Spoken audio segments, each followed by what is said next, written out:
I'm going to explain this beautiful article, Concise Integer Linear Programming Formulations for Dependency Parsing, by Martins and Noah Smith and Eric. This article in 2009. So in particular, our model is able to learn correlations among neighboring arcs. As I explained in previous lectures, if we consider siblings and grandparents, then we mean that we are working with higher orders in our dependency parsing. So because they are our neighboring arcs, it's not just two nodes. It's not just one edge, but a couple of edges in order to decide the feature. So the model parameters are learned in a max margin framework by employing a linear programming relaxations.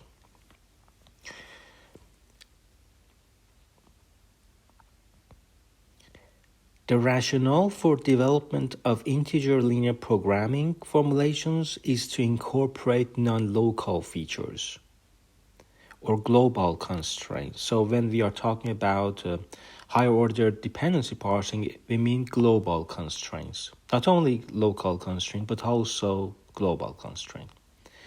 So they are difficult to handle with traditional algorithm, as you know. Even in parsing time, at the inference time, you have problems because you cannot use that projective methods like Eisner. So that's why we use, for example, methods like spanning tree. So higher order arc interactions are like siblings and grandparents, so can be modeled. So it is good both for projective, but also for non-projective, which is our case, which is very difficult. And if we want to improve our non-projective, I mean the edges from head to dependent, another head to depend, they don't cross each other. They don't cross. If they don't cross, it is projective. But if they cross, it is non-projective. We need a different method. So here you have seen that they cross each other here, so it's non-projective. So let's define our terminology that because it's a directed graph, so instead of vertices and edges, we use A for edges because it's directed. And we have a squared number of edges, arcs, or called edges. And so when we say an arc from I to J,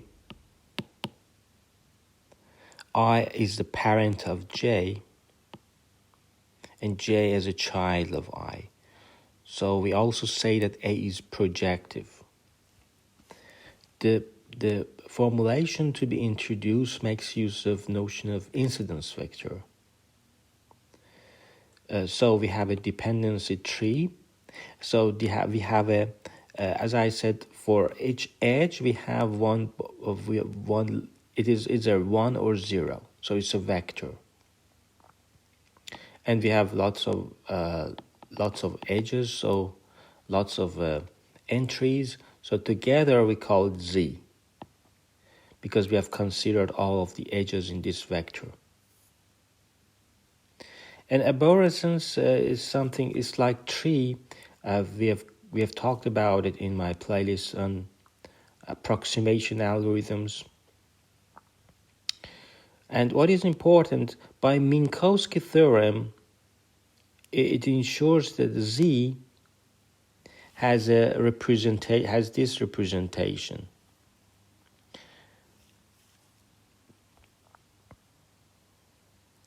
Arc factorization and locality. So typical graph-based methods consider this linear classifier. and F is a vector of features. People say we shouldn't do feature engineering. It takes time. So that's why, for example, the neural feature extraction of Christopher Manning in 2017 was very interesting because it just uses neural network, and all of it is, as you know, neural networks are fast in comparison to finding features manually, because you can have many features and lots of if and then, so it takes time for the computer. But the neural one is fast. So F is a vector of features, and W is the corresponding weight vector that we should learn, of course. One wants H have small expected loss. So this is the ordinary loss, the Hamming loss, that we want to reduce it in order to train our variables. And tractability is usually ensured by strong factorization, like the arc-factored model, which forbids any feature that depend on two or more arcs. Because we are focusing on just one arc at one time, so it's just a linear. It's just a sum of those arcs, the scores of those edges. This is for the traditional method or local method. We are not using higher order dependency yet. So now we are talking about dependency parsing. We want to look at it as an integer linear program. So as you know, we want to minimize an objective subject to this linear constraints. So both the objective and constraints are linear. And Z is the parameter that is important. We want to. So for each vector, first say that what are the edges that are coming to this. What are the edges I and J that are coming to this particular node V, which is J is equal to V. So all of them are called delta minus of V, because they are incoming arcs. But sometimes we have outgoing arcs from head to the dependence, I and J. So these are called delta plus, because they are outgoing arcs. So what we want, first we want each vertex must have exactly one incoming arc, because you know that each dependent has only one head. But each head can have many dependents. But each dependent, if we focus on this dependent, it only has one head. So in order to satisfy these conditions, and also your root has no incoming arcs. So if we combine them and if we satisfy these conditions, we can say that, for example, ZA should be for one of the edges that are coming like this to this. For one of them is 0, and for the rest of them should be 0. And for the rest of them should be 0. And this is equal to 1. Or maybe the first one is 0 and the second one is 1, but the rest should be 0 in order to satisfy these constraints. So it's easy to satisfy this constraint and this constraint. And what else? B. But we need to replace, because B does not contain cycles. You know, it's similar to the idea of hard constraints of tree in the previous lectures. That was hard, but this article satisfies that in a different method, using a different method, which is called, let's call it multi-commodity flow. I'll explain multi-commodity flow in my playlist for approximation algorithms. So we adapt the single commodity flow formulation for the minimum spanning tree problem.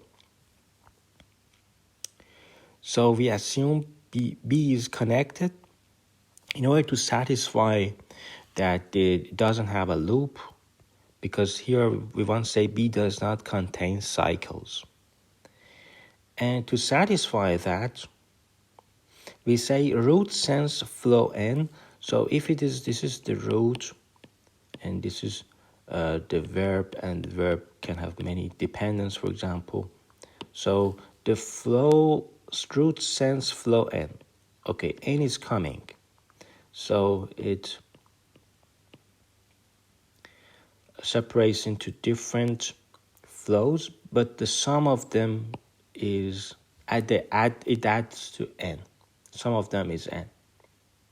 And each node consumes 1 unit of flow. So phi a for incoming edges, if we add for incoming edges, the difference between them should be 1.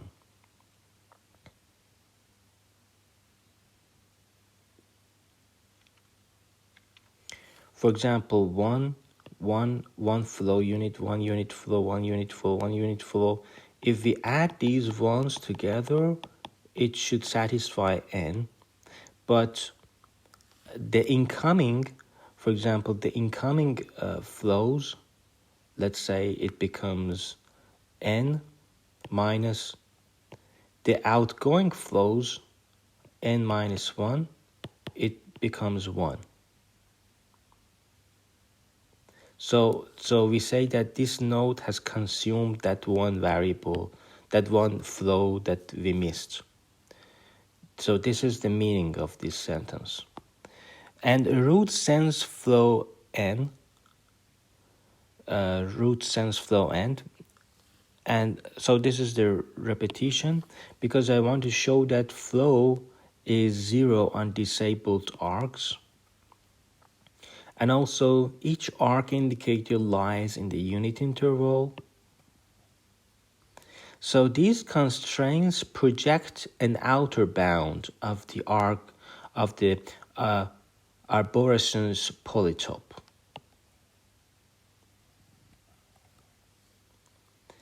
And the integer points are precisely the incidence vector of dependency trees.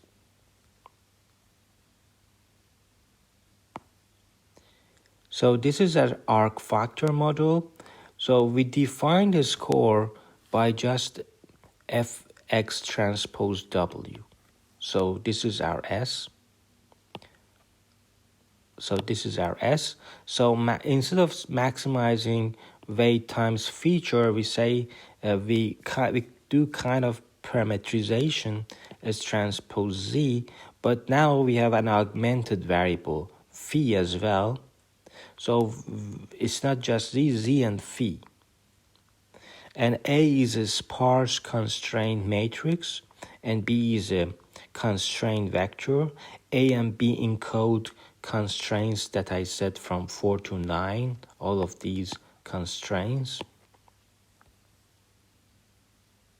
So all of these constraints are inside A and B. And this is an integer linear programming with linear order of number of edges and the constraints. So in order to cope with higher order features, we do a trick. So we invent something like these extra variables.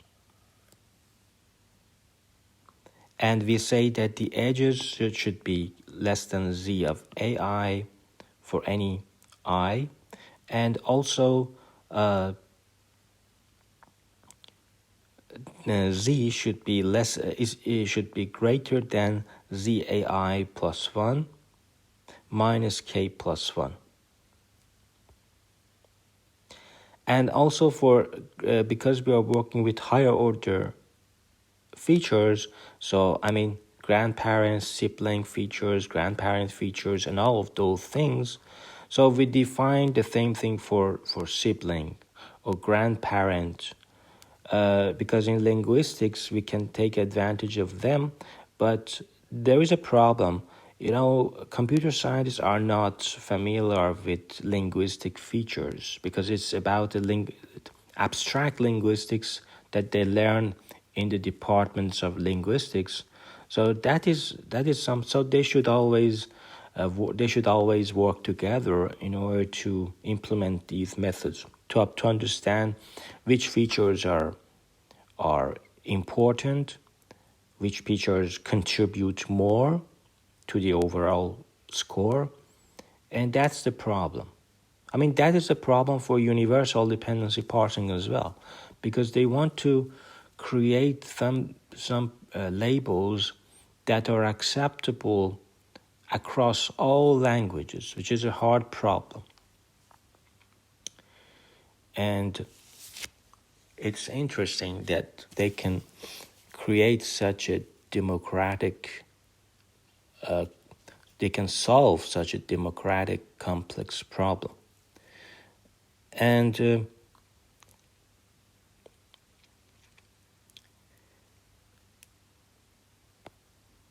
so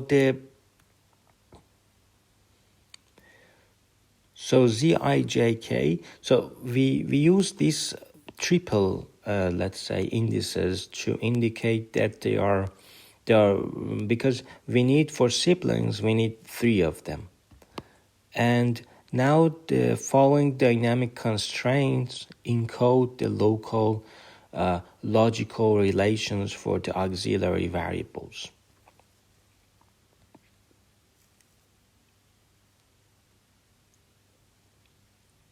So this results in a sparser constraint matrix with only order of n cubed non-zero elements. And valency features, so how many outgoing arcs depart from each vertex is called valency.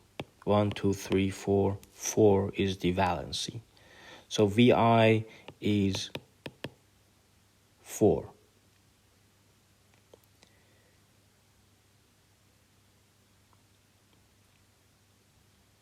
We add valency indicators,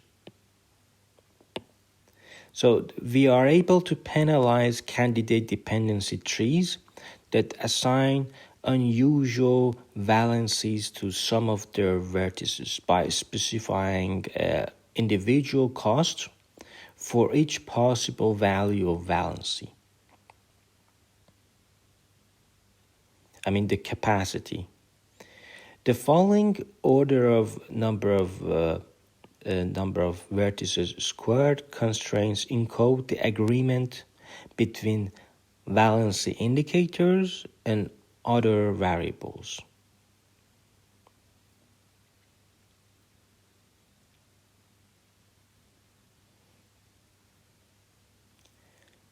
So we use multi-commodity flow for non-projective features.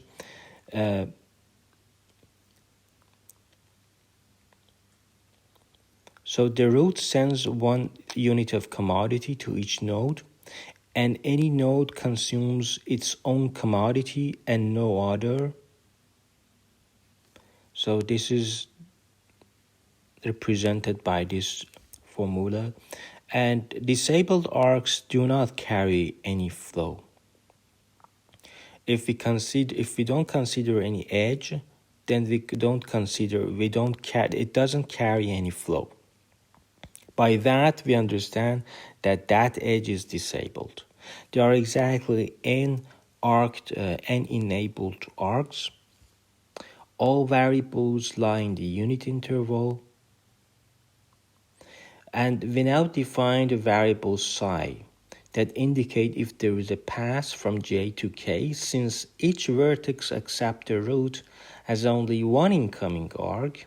The following linear inequalities are enough to describe these new variables. And we can use Z this indicator, where if A is in Y and A is non-projective, then it is 1.